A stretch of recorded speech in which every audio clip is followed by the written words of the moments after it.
It's been a while, Kate. I was bewildered. I had just run into my ex-husband, Steve, who had eloped with my sister Mary 13 years ago. It happened in the vegetable section of a supermarket where I was shopping. My daughter, Emily, who doesn't remember Steve as her father, stood beside me, looking curiously at both of us. I tried to ignore him and walk away. Wait. Listen to me. Steve grabbed my wrist as I tried to leave, holding on tightly.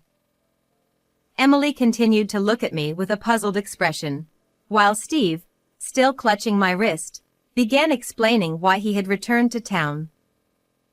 In short, he ran out of money and came back to ask for financial help from me, his ex-wife, a pathetic story. Anyway, let go of my hand. You're still living with that old man at my parents' place, right? I can't believe it. We are divorced, you know? He felt responsible for your elopement and has been helping us. Don't insult him. Whatever.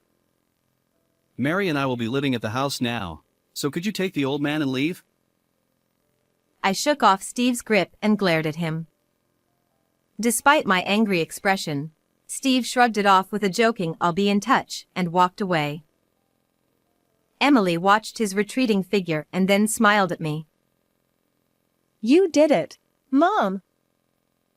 My name is Kate.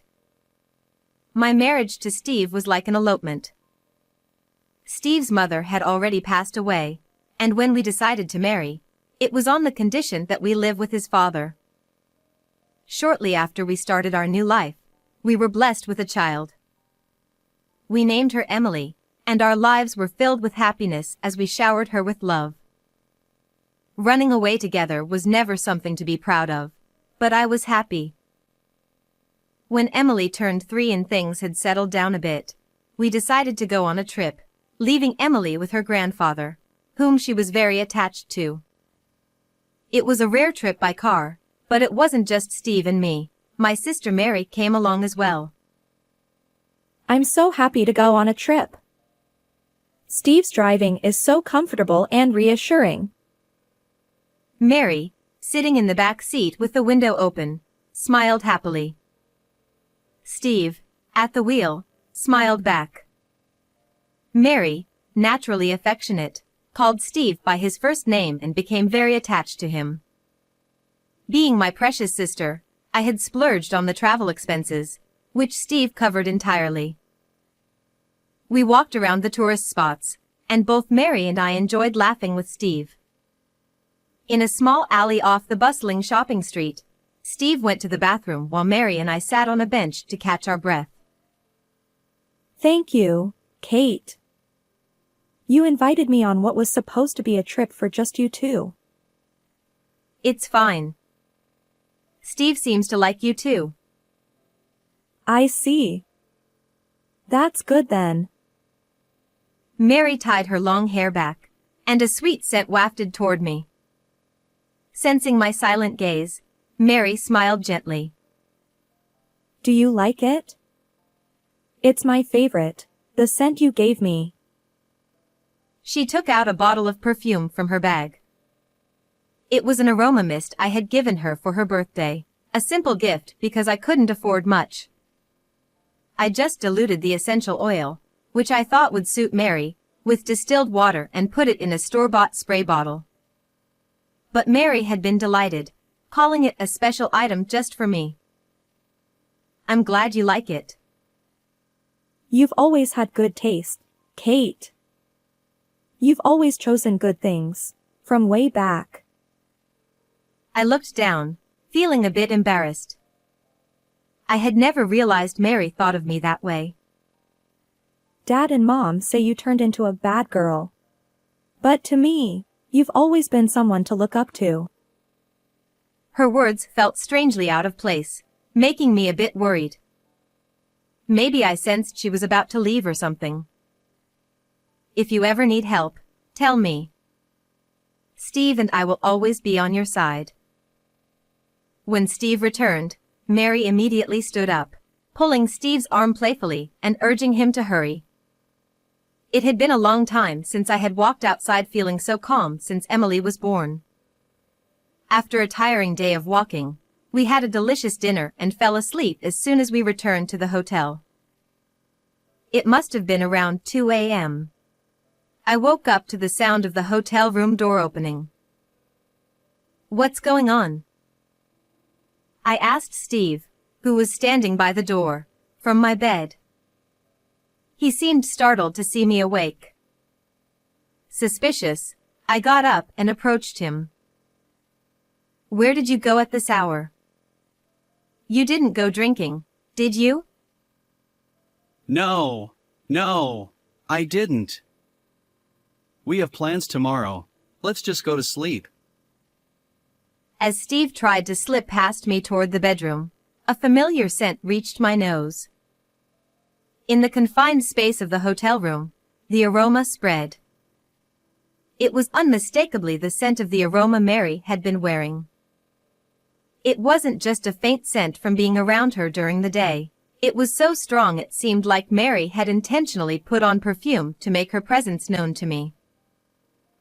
"Do I smell Mary's perfume? Did you go to her room?" Time seemed to stop between Steve and me as we both froze. Mary was sleeping in the room next door. If there was a reason he went to her room, it was suspicious, but I didn't want to pursue it further. Steve stared at me, not saying a word. Eventually, he scratched his head with a sheepish smile, saying no. Well, I had no intention of asking more questions or pursuing the matter further. But Steve, without any hint of remorse, almost gleefully, like a child caught in a prank, began talking about his affair. After confessing everything, Steve smiled as if relieved. "See, I was honest, so forgive me." Sorry. He then slipped into bed. I stood there in shock for a few minutes before scattering the amenities like brushes and cotton swabs on the vanity. "Hey! What are you doing?" Steve stared at me in astonishment from the bed. Ignoring him, I threw his clothes and shoes at him, then rushed outside. It was 2 a.m., and the sky was filled with stars. Steve didn't follow me as I fled the hotel with just my wallet and jacket. I wondered why I was running, but all I could think of was escaping. The once lively tourist spot was now quiet and lonely at night. I walked aimlessly before finally returning home by taxi at dawn.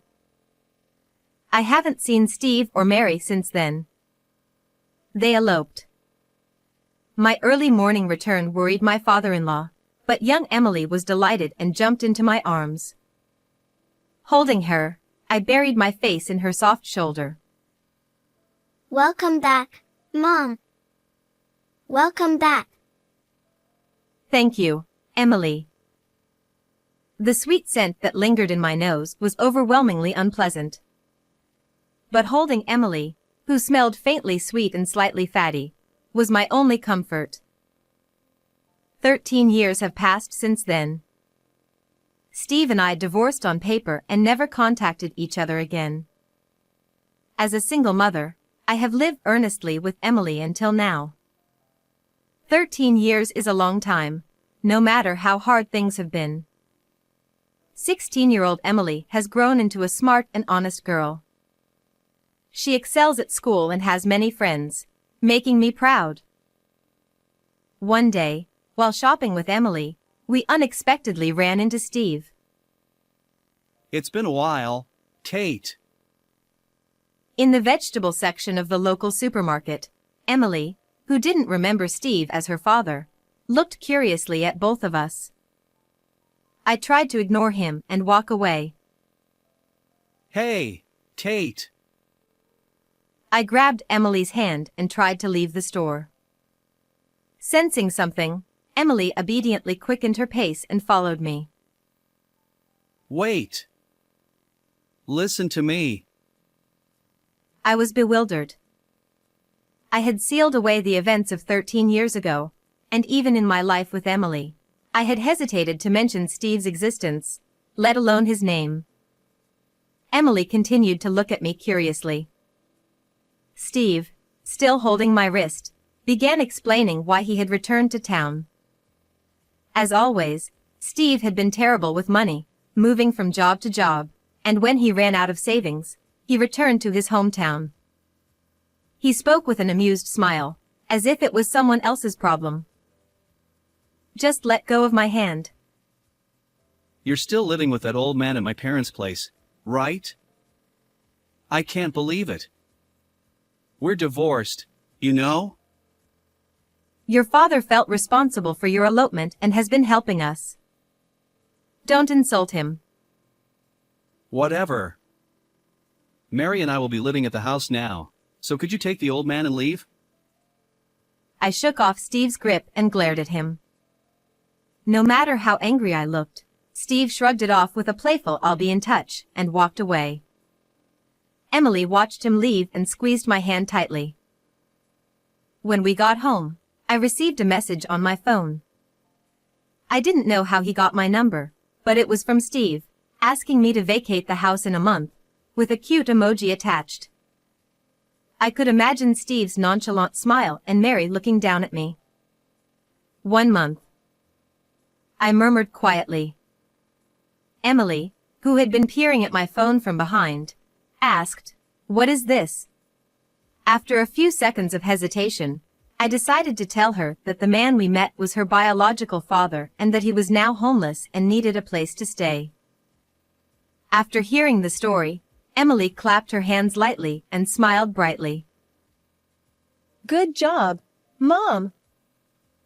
What? I mean, that house is. Her words made me smile despite myself. For a long time, Emily, my father-in-law, and I lived in that house. It had an air of history and dignity, with its faded white walls and roof. The whole house seemed to lean slightly, though I couldn't be sure if it was just my imagination. The garden was overgrown with weeds due to lack of time to mow, and dodder plants spread their vines all over the ground.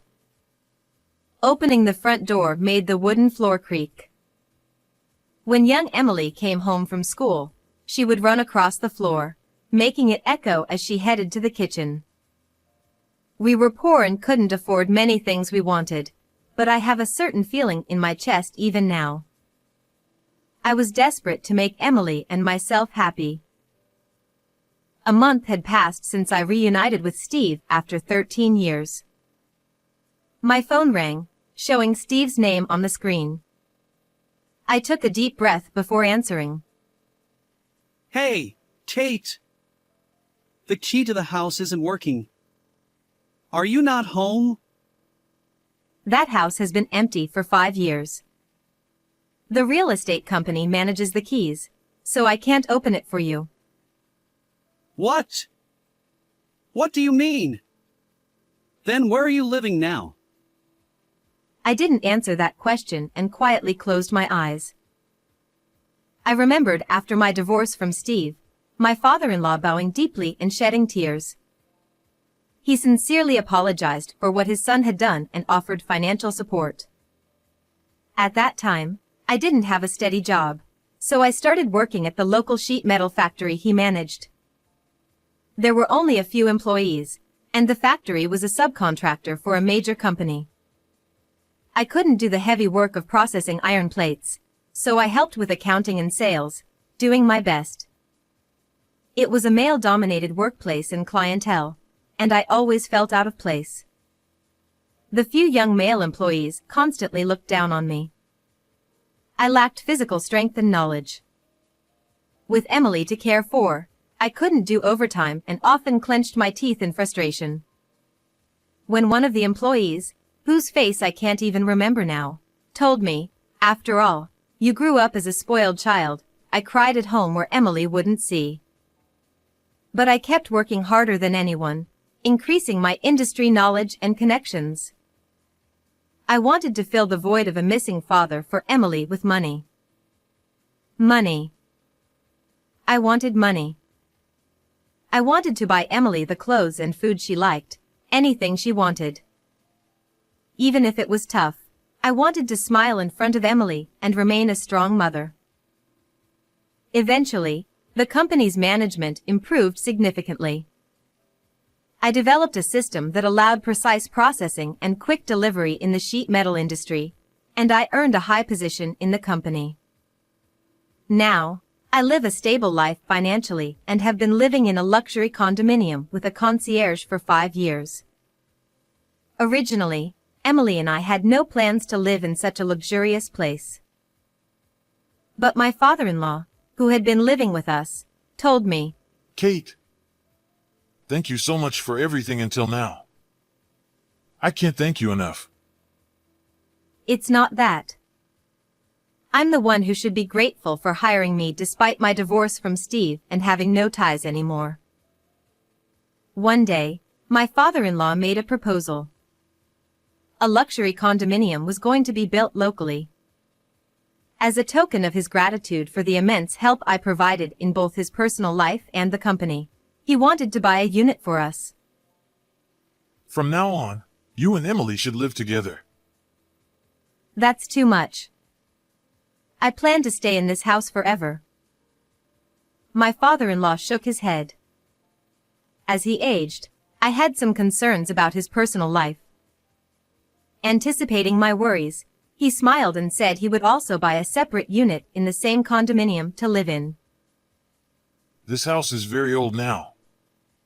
Emily must be embarrassed. Don't worry, I've thought about college fees and coming-of-age ceremony costs. I'm not worried about money. I'm not dissatisfied with our current life. I'm sure Emily feels the same way. I know, I understand, but The house was indeed old. The exterior, in particular, was in terrible condition, with peeling white paint making it look bad. Emily never brought friends home, likely out of embarrassment. I should have decided this sooner. I was too focused on work and didn't pay enough attention to our daily lives. The path my father-in-law and I walked was never smooth. There were unstable times in the company's management. We lost jobs when clients went bankrupt, and employees had accidents. But no matter how tough things got, we faced them together, supporting each other. Our relationship was more than just boss and employee. We became comrades who overcame hardships together. All right. If buying the condo is for Emily and me, I would be happy. Thank you. Yes, I am deeply grateful to both of you. But I have one condition. My condition was that we wouldn't live in separate rooms in the condominium, but live together. My father-in-law was surprised and confused by my proposal, but I continued without hesitation. It's wonderful to move into a new, comfortable home. But we are family, so living together is natural, right? Kate, that's very kind, but Emily needs a grandfather since she doesn't have a father. Please, for Emily's sake, live with us. I always wanted to repay my father-in-law, who supported me and Emily so desperately when we were abandoned by Steve. Running a factory was never easy. He was always working at the factory. Even on days when heavy snow forced employees to take leave, I vividly remember him working alone in the factory. There were times when the workload exceeded what the employees could handle. My father-in-law stayed and worked long after sending the other employees home. Whenever I worried about him working too hard and spoke to him, he would always say, Kate, spend as much time as possible at home with Emily. Don't worry. If you need money, just tell me. True to his word, he never failed to support our living situation. He also tried to make sure Emily, who didn't have a father, wouldn't feel lonely by pushing me to attend her school events. Today is fine. It's just a sports day. I haven't participated much before. Go to Emily's event. Don't worry about work. I knew my elderly father-in-law was straining himself at work. But he never showed it and always remained strong in front of me. At the sports day, watching Emily running hard on the lively field, I saw her wave at me with a big smile. I always wanted to repay my father-in-law for his support. Though he was initially speechless at my suggestion, he eventually sighed and gently placed his hand on my shoulder. I'm old now, and I might not be able to support you and Emily much longer. You've supported us more than enough. Now it's my turn to support. I might become a burden to you and Emily one day. I stared into his eyes. There were unspoken feelings. He was an essential and precious family member to both Emily and me. Please live with us for Emily's sake. If you bring up Emily, I can't refuse. But it's true. She needs her grandfather. Kate, you are an excellent saleswoman. Thank you. Really, thank you. And so, Emily, my father-in-law, and I started our new life in the luxury condominium. 5 years have passed since then. The old house where we spent so much time is now empty. Sometimes, when my father-in-law passed by it, he would lament how sad it was that no new residents moved in. Even though it had been entrusted to a real estate company, it pained him to see the house becoming a ruin. Emily knew his feelings, so when she heard that Steve planned to live there, she was happy for him. But Steve didn't understand the situation. The house had been empty for 5 years and was already a ruin, with significant damage to the walls and roof. The real estate company had informed us that it would be demolished soon. Hey! Are you listening? I can't live in this filthy house. Where is Emily living? Steve yelled angrily on the other end of the line. I explained the situation. I told him how much my father-in-law had helped us, how we cooperated to grow the company, and that we now lived in a condominium, although I didn't give specifics. Steve responded with near shouting. So you're living with that rich old man for money? This is ridiculous. As his son, I have rights to the company. I'm coming over to take control. The volume was so loud I instinctively moved the phone away from my ear. My father-in-law, who was nearby, took the phone from me with a look. We were working in the same office. The reason was, Long time no see, Steve. Oh, Dad. Why are you there? Whatever. I heard from Kate. The company has grown a lot, right? Give me some position. I need a job. Don't be ridiculous. the reprimand was so intense that even I was a little surprised. My father-in-law was trembling with anger, his shoulders shaking and fists clenched tightly. Kate is now the vice president. Without her, the company wouldn't have grown this much. Vice President? Really? Well, Dad. How about you live with me and Mary? It would be easier for you to live with your real son.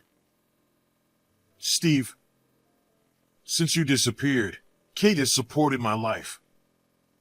She's much more important to me than you, my real daughter. Real daughter. Those words made my chest warm. After separating from Steve, I felt too ashamed of my elopement and couldn't return home. I felt like I couldn't face my parents, always thinking I was raising Emily alone. My father-in-law repeatedly scolded Steve over the phone. He explained how much I suffered without financial support after Steve abandoned us. I'm much better now, but I wasn't in good health. Without Kate, I might not have made it. You're exaggerating. From now on, I'll support you. Let's work together. Steve, let me make this clear. You are disowned. Don't call again. Without waiting for Steve's response, he hung up. Only my father-in-law and I were in the office. We looked at each other and burst into laughter. We didn't need words. We had become like a real father and daughter. I hadn't raised Emily alone. I was grateful from the bottom of my heart to have a genuinely kind father who laughed with me. Steve never contacted us again. He had always lived like a drifter, so no one worried about his disappearance. But 3 months later, my phone rang with an unknown caller ID. It was my day off, and I was at home. Emily, unusually, offered to make lunch, so I was sitting on the sofa, watching her cheerfully cook. Hello? Do you know who this is? A familiar voice came from the phone. How could I forget my sister's voice? When I asked, "How are you?" Mary replied briefly, "Good." Even without seeing her, I could tell she was down. Mary confessed that after eloping with Steve, she had an affair with a married man. Recently, his wife found out and sued her, resulting in a large settlement she had to pay. I'm sorry, Kate. I know I'm in no position to ask, but can you help me? Please. I understand your feelings, but I can't help you. Why not? What about our bond? You said you'd help me no matter what. Yes, no matter what. You are my precious family. But now, I have an even more important family in front of me. Emily brought the beautifully plated pasta to the table from the kitchen. My father-in-law cheerfully prepared drinks and forks. Seeing me on the phone, Emily and my father-in-law quietly clasped their hands and started eating the pasta. The faint scent of garlic spread in the room, and I felt my stomach growl slightly. I see. There's no convenient help now. That's right. I love you, Kate. So I wanted to be like you. I don't think I'll ever fully understand the meaning behind Mary's words. After eloping with Steve, did Mary live a life like mine? What kind of life is that? It would be a lie to say I didn't resent Mary for taking Steve away. But she's still my sister. As my sister, I want her to be happy. A few years later, I heard from my parents that Steve and Mary had divorced. My father-in-law retired. Thanks to his strong recommendation, I was appointed president from my position as vice president. Being a female president in a male-dominated industry is challenging. But those who help me are the young men who once worked with me at the small factory. Now, I lead a busy yet fulfilling life. Will my parents, who opposed my elopement and subsequent divorce, acknowledge me now that I live for work? Will they mourn the life I've led through many choices? My life, with all its decisions, is not a mistake. Someday, I want to visit my parents with Emily. Will you praise me then, Dad, Mom? How was today's story? Please subscribe to the channel. See you in the next video.